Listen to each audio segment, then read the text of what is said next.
అందరికీ నమస్కారం. డైలీ పంచాంగం ఛానల్ కి స్వాగతం. ధనుసు రాశి వారికి జరిగే శుభాలు అశుభాలేంటో తెలుసుకుందాం. ఈ వీడియోని తప్పకుండా చివరి వరకు చూడండి. ఈ వీడియోని ఇంకా లైక్ చేయకపోతే వెంటనే లైక్ చేయండి. ప్రతిరోజు మీ రాశి ఫలాలు అందరికంటే ముందుగా తెలుసుకోవాలంటే క్రింద కనిపిస్తున్న రెడ్ కలర్ సబ్స్క్రైబ్ బటన్ ని క్లిక్ చేసి ప్రక్కనే ఉన్న బెల్ బటన్ ని యాక్టివ్ చేయండి. అలాగే వీడియోని తప్పకుండా మీ మిత్రులందరితో షేర్ చేయండి. ఈ రోజు రహస్య శత్రులు మీకు తెలకుండానే మిమ్మల్ని ఆర్థికంగా మరియు మానసికంగా హాని చేసేందుకు అన్ని ప్లాన్లు చేసి ఉన్నారు.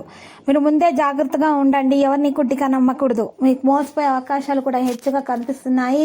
శత్రుల నుండి మీకు ఏ విధమైనటువంటి హాని దరచేరకుండా ఉండాలంటే ఈరోజు పరిహారం చేయాలి. ఈరోజు దక్షిణ ముఖం కూర్చొని అద్దం తీసుకొని అద్దం ముందు మీరు చక్కగా 8 జాజికాయలను పెట్టి వాటిని చూస్తూ మీరు అద్దంలో ఆ జాజికాయలను శత్రుల గురించి పేర్లను గురించి ఆలోచించుకుంటూ కాల్చాలి. ఈ విధంగా కాల్చినటువంటి పౌడర్ను మీరు ఒక నల్లటి బట్టలో ఉంచి మూటగా కట్టేసి ఆ మూటను ప్రవహించే నీటిలో వేసేయాలి.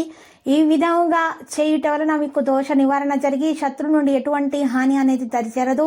ఎవరైనా శత్రులు ఉన్నా కూడా వారు మిత్రులుగా మారిపోతారు. ఈరోజు మీరు విజయాన్ని అందుకోగలుగుతారు. ఆర్థిక పరంగా మంచిగా ఉంటుంది. పిల్లల అభివృద్ధి గురించి ఆలోచిస్తారు. మనసులో ఆనందంగా అయితే ఉంటారు. ఈరోజు మీ కుటుంబంలో అతిథి రావచ్చు. మీ విలాసాల కోసం కొంత డబ్బు కూడా ఖర్చు చేస్తారు. మీ ఆదాయం ఖర్చుల మధ్య బ్యాలెన్స్ కాపాడుకోవాలి. పరిహారంలో ఈరోజు గోమాతకు బెల్లం తినిపించాలి. ఈ రాశి వారికి ఈరోజు ఆర్థిక పరిస్థితి మెరుగవుతుంది.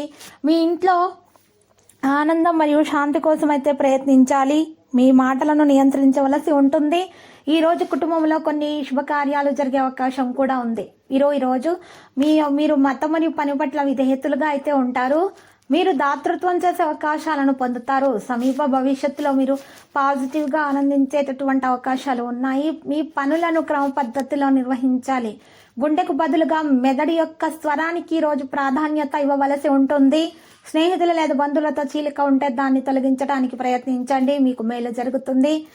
ఎవరైతే మిత్రులు ఉన్నారో వారిలో మీకు శత్రులు కూడా ఉన్నారు. మీరు కొన్ని విషయాలు మీరు జాగ్రత్తగా నిర్వహించాలి. మీ మనసులో ఉన్నటువంటి విషయాలు మరి ఉన్నతాభివృద్ధి గురించి కానీ మరి ఈ రోజు కుటుంబంలో ఉన్న సమస్యల గురించి అయినా సరే ఏ విధమైనటువంటి చర్చ అనేది బయట కొనసాగించకూడదు. ఈ రోజు మీరు చాలా ఆచితూచి అడుగు వేయవలసి ఉంటుంది. లక్కీ సంఖ్య 58, లక్కీ కలర్ అయితే లోహ. ఇక వెంకటేశ్వర స్వామి ఆలయ దర్శనం శుభప్రదం. ప్రతిరోజు ఈ విధంగా రాశి ఫలాలు తెలుసుకోవడానికి వీడియోని తప్పకుండా లైక్ చేయండి. క్రింద కనిపిస్తున్న రెడ్ కలర్ సబ్స్క్రైబ్ బటన్ ని తప్పకుండా క్లిక్ చేయండి. లైక్ మరియు సబ్స్క్రైబ్ చేసిన వారికి ఈ రోజు ఏదో ఒక శుభవార్త వినాలని నేను దేవుణ్ణి ప్రార్థిస్తున్నాను. Thank you for watching this video.